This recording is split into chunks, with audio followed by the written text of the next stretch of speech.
Kita ketemu lagi. Nah, kali ini kita akan membahas mengenai gerak ruang. Nah, ini adalah pengembangan dari gerak bidang yang sebelumnya. Kalau gerak bidang, satu gerak dipecah jadi dua komponen. Kalau di ruang, dengan mudah saudara tahu pasti dipecah jadi tiga komponen karena ini dibentuk oleh tiga dimensi. Nah, kemudian kita langsung saja. Jadi bagaimana tuh gerakannya? Nah, ini gambarnya Pak lintasan. Nah, kali ini gambar isometri ya. Jadi ini mewakili ruang. Lalu kemudian kita ngelihat. Nah, kalau saya punya lintasan seperti ini, terus kita lihat suatu ketika partikel saya ada di posisi P sini, bagaimana saya merepresentasikannya? Lagi-lagi tergantung dari sistem koordinat yang kita pakai. Nah, di sini diperkenalkan tiga sistem koordinat, Cartesian, silinder, sama bola. Mari kita lihat. Posisi dulu ya. Nah, kalau Cartesian sih jelas. X, Y, dan Z. Sehingga kita merepresentasikannya seperti ini. X, Y, dan Z. Ada tiga. Lalu dalam bentuk vektor bentuknya adalah X kalikan I kalikan J, dan Z kalikan K. Ya. Lalu kemudian posisi yang sama ini bisa kita urai. Kalau tadi X, Y, dan Z, sekarang lain. Kita yang kedua adalah yang silinder atau helix. R seperti kita di sistem koordinat polar. Theta seperti kita di sistem koordinat polar. Dan ditambah satu sekarang. Z ketinggian. Sehingga kita bisa melihat pasti ini sama dengan R cos theta sama dengan X, R sin theta sama dengan I, dan Z. Ya. Nah, yang kita representasikan tentunya adalah di sini R, theta, dan Z. Dan kalau kita lihat sistem koordinatnya, kita sudah tahu kalau sistem koordinat polar posisi hanya R kalikan ER. Dikombinasi dengan Cartesian untuk Z, K. Jadi ini adalah representasi dalam sistem koordinat silinder atau helix. Sesederhananya sistem koordinat polar ditambah satu komponen Z untuk vertikal. Nah, yang baru adalah sistem koordinat bola. Jadi di sini posisi R ini ya dipecah, ya dipecah jadi tiga komponen, yaitu R sinus psi. Ini sudutnya ini ya, dibentuk antara R kecil dan R besar. Sinusnya yang mana R sinus ini itu kita mendapatkan Z. Jadi Anda lihat di sini sama. Lalu kemudian yang sisanya tentunya adalah yang ini adalah R besar dikalikan cos psi. Ya. Ini R besar, ini psi, kita dapat panjangnya R kecil. Lalu R kecil dipecah jadi X dan Y dengan menggunakan sudut theta, sehingga akan mendapatkan hal seperti ini. Nah, di yang ketiga ini kita tahu variabelnya pasti ada tiga. Ya, R besar, sudut psi, perhatikan di mana sudutnya, sudut theta dalam sistem koordinat polar. Jadi di sini gabungan antara sistem koordinat polar dengan ditambah satu sudut psi yang membentang antara jarak R dengan jarak R kecil. Ya. Nah, untuk sistem koordinat bola ini mirip dengan sistem koordinat si polar, yaitu R besarnya mana? Ini udah langsung saja terusannya dari R besar ini. Nah, kalau traversalnya mungkin jangan traversal lah, ini dulu aja. Psi-nya bagaimana? Ya mudah. Di sini psi-nya apa? Berlawanan arah jarum jam, maka ini diputar berlawanan arah jarum jam, ya mendapatkan psi. Dan sisanya yang theta tinggal dibentuk dengan sebagai sumbu yang tegak lurus dari kedua sistem satuan yang tadi. Nah, sehingga posisinya adalah ini R besar dikalikan E, R besar, ya. Nah, sekarang tinggal buat kita, kalau gitu vektor satuan kita yang baru yang mana? Pasti yang ini nih. Ya. Kita hanya akan bahas secara singkat saja. Nah, kita lihat pertama, pada saat polar kita tahu ini, ya. Ini sama ini. Nah, pada saat kita masuk ke bola, dengan lihat gambar ini dengan sangat mudah kita bisa melihat bahwa sistem vektor satuan R besar ini dibentuk oleh ini. Dan kemudian masing-masing bisa kita hitung seperti ini. Jadi inilah bagaimana membentuk vektor satuan untuk sistem koordinat helix dan bola. Yang helix tadi sudah sama dengan polar. Ya. Nah, kita sekarang maju satu persatu. Sistem koordinat kartesian, ini presentasinya, perhatikan gambarnya. Lalu kecepatannya turunkan saja terhadap waktu, karena kartesian vektor satuannya konstan, maka satu-satunya yang bisa diturunkan adalah skalar X, Y, dan Z, ya, mendapatkan kecepatan. Nah, kemudian kalau yang untuk akselerasi, ya turunkan derivatif lagi terhadap waktu. Jadi kalau Anda lihat sama persis dengan kartesian, cuma ditambah satu komponen vektor lagi. Ya. Nah, inilah kartesian, kita maju sekarang dengan yang sistem koordinat bola. Ya.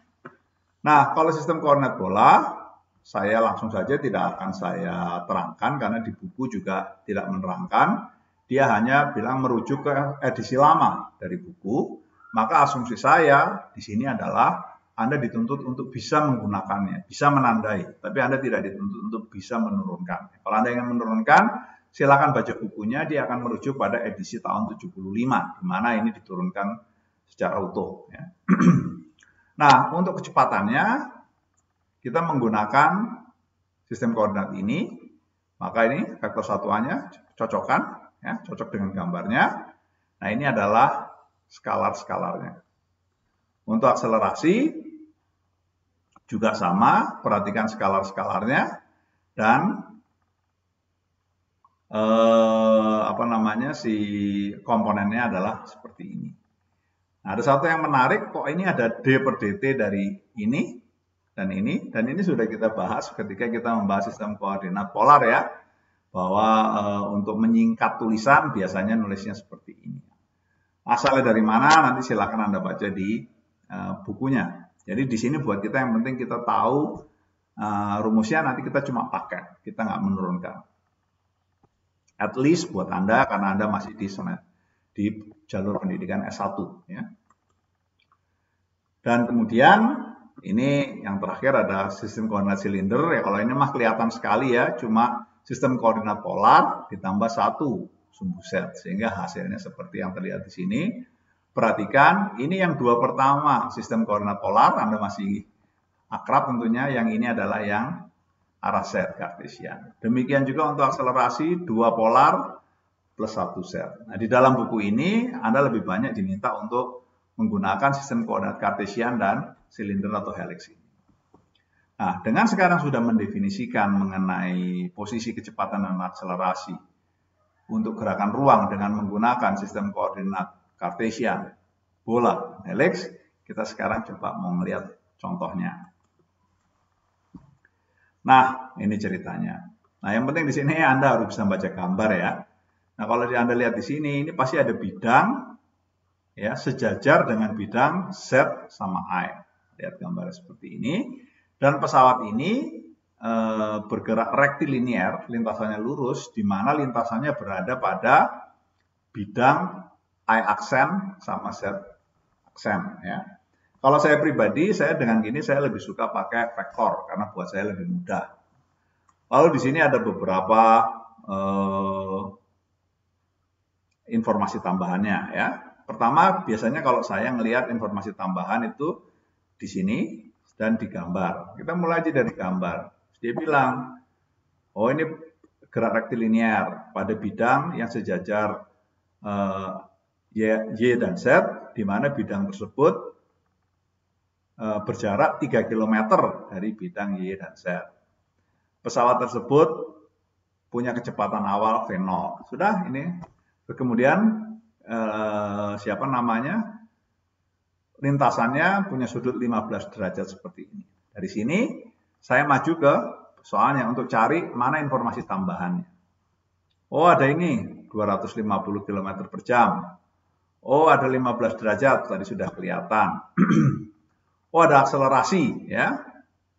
Akselerasi di mana? Akselerasi sepanjang pathnya. Jadi ada akselerasi berlawanan arah dengan lintasan ini. ya. Lalu kemudian dimonitor oleh radar, kemudian Anda diminta untuk merepresentasikan gerak si pesawat ini dengan menggunakan sistem koordinat silinder, dengan menggunakan sistem koordinat bola, ketika pesawat tersebut berada pada posisi 60 detik setelah dia take off, setelah dia lepas landas, ya. Nah, dari sini kita tinggal menggunakan vektor aljabar dan geometri kita untuk menganalisa. Jadi pertama analisanya dulu. Kalau saya cenderung pakai ngelihat seperti ini, saya bisa tahu ini. Pertama saya analisa. Nah, karena sudah dikasih tahu bahwa ini akselerasi konstan, saya masukkan saja. Ya. Nah, ketika saya masukkan V0, saya masukkan akselerasi, saya masukkan T, saya tahu kecepatannya berapa. Ya. Nah, karena tahu kecepatannya berapa, saya ingin tahu berapa panjang dari A sampai P. Maka di sini saya gambar ulang di sini. Ini gambar ini sejajar. Rumusnya ini, masukkan V0, masukkan T-nya, masukkan akselerasi dan T kuadrat, saya dapat 5610. Jadi saya tahu jarak-jarak itu. Lalu berdasarkan ini, baru kemudian saya pecah. Kita lihat segitiga ini. Kalau saya tahu panjangnya dari A sampai P, saya bisa ngitung Z, pakai sinus 15, saya bisa ngitung jarak ini. Ya, jarak sepanjang dari A sepanjang I aksen sebesar S dikalikan cos, di mana S adalah jarak dari A sampai P, seperti yang sudah dilihat di sini. Sehingga saya bisa ketemu I-nya berapa, lalu bisa ketemu sudut kecepatannya. Ya, ini sudut yang dibentuk oleh 3 km dan jarak sepanjang 5,42 km. Sehingga dari ini sisi tegak lurus, ini sisi tegak lurus, berarti ininya saya tahu pakai hipotenusa, lalu sudut ini saya bisa hitung ya dengan menggunakan tangan. Saya mendapatkan dua hal ini. Berarti ini 61 derajat, ini sekitar yang si panjangnya R ini adalah 6.190 meter ya. Analisa posisi pada saat 60 detik setelah pesawat itu berangkat. Ya. Nah, ini hanya terjemahan saja, nanti silakan dilihat. Nah, kemudian setelah kita tahu, kita pecah kecepatan ini. Ya, kita pecah. Pertama kita ngelihat dari